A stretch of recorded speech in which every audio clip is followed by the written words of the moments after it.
Hey, good morning. It's Chris, the normal fat guy. And it is morning, and I am still on the road. And morning on the road means one thing: workout. It does for me, but breakfast.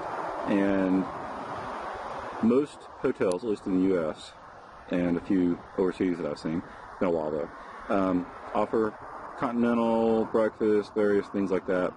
A lot of times, though, that breakfast isn't really all that great. In fact, the hotel I'm staying at today, I'm not even going to bother eating it. It's got nothing but just processed carbs, and you definitely don't want to start your day off with processed carbs. They did have some apples shrink wrapped in there, which kind of made me a little suspect. And they had oatmeal. I just don't like oatmeal, to be honest with you. But oatmeal, I think a lot of good athletes and stuff tend to gravitate towards that in the morning. It's not really my thing. Hasn't ever been my thing. I'm not big on hot, mushy stuff. It's just my thing. Maybe it's for you. But what should you try to eat when you're on the road for breakfast? Well, same thing you should try to eat when you're home. And I recommend a decent amount of protein the first few hours of the day. In fact, I tend to probably not eat for the first 3, maybe 4 hours of my days. Most of the time, I try to get at least a 30 to 45-minute workout in the morning, and eat soon after I finish my workout. But I tend to get up early. I'm on vacation, so I slept in until about 6:30 today, which is about an hour and a half past when I normally wake up. Sometimes I get up at 4:30, like yesterday, like 2 days ago. Yeah, 2 days ago I got up at 4:30 in the morning. And it's just me waking up naturally. And it's because I try to go to sleep not terribly late, although I haven't been the best at it lately. It's just one of those phases I'm going through. But so back to the main topic: what should you try to eat when you're on the road? Well, again, avoid the carbohydrates if you can. Most hotels, like the one I'm at today, usually have things like bagels and prepackaged muffins and things like that. If they're actual packaged, they should have the nutrient information on there. I think you'll see that there's probably a lot of sugar in them. There'll be some probably not so healthy fats in them. I'm not as worried about that. What I am worried about is the over-processed carbs that are in there, and those will cause issues, obviously, trying to maintain your weight and lose weight.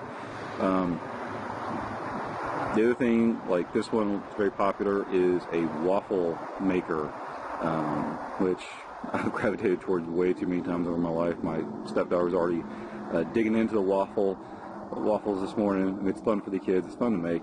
I get it. And I've made way too many of them over the years. But try to stay away from that. If you are lucky enough to be at a hotel that has sausage and eggs, gravitate towards that. It's probably your best choice. Granted, they're probably not real, did I say waffles and eggs? I meant sausage and bacon, things like that. Actual meat, proteins.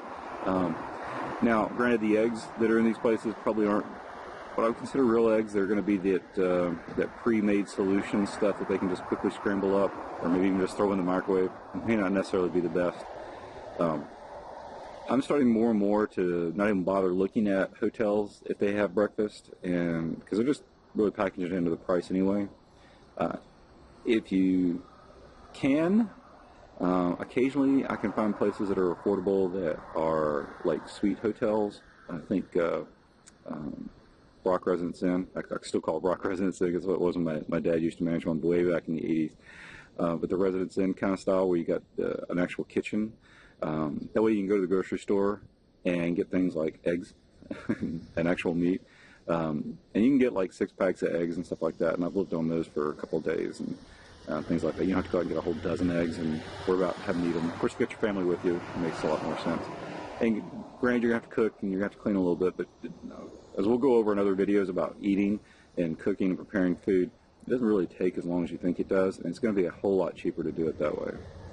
So if the hotel doesn't offer any kind of protein options, then by all means go out and get something.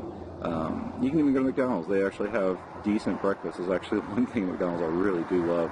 I don't eat it very often, but you can get things like the big breakfast. It has sausage and eggs in it. They're not the worst. Definitely not homemade. Of Of course, there's diner options that are probably available in most places in the United States and things like that. You got some options out there, but realize it's not, unless you're actually buying the food and making it yourself, not the perfect stuff, but it's better than the processed carbs and sugars. So again, when you're on the road, try to eat protein. You don't feel like you have to eat as soon as you wake up, kind of thing. But make sure you take care of yourself in the morning. I do recommend eating breakfast, get you going. Now, if you're on a ketogenic thing, you may try to fast till the afternoon. And maybe your thing, that stuff works out sometimes too. I didn't eat very much yesterday during travel, for example. So anyway, protein in the morning, stay away from the carbs, stay away from the sugars. Don't necessarily have to eat the hotel breakfast. All right, I'm the Normal Fat Guy. If you like the video, please hit the button below. Share it with your friends. And as always, if you haven't subscribed, subscribe to the YouTube channel to get more great videos about fitness, weight loss, and general well-being.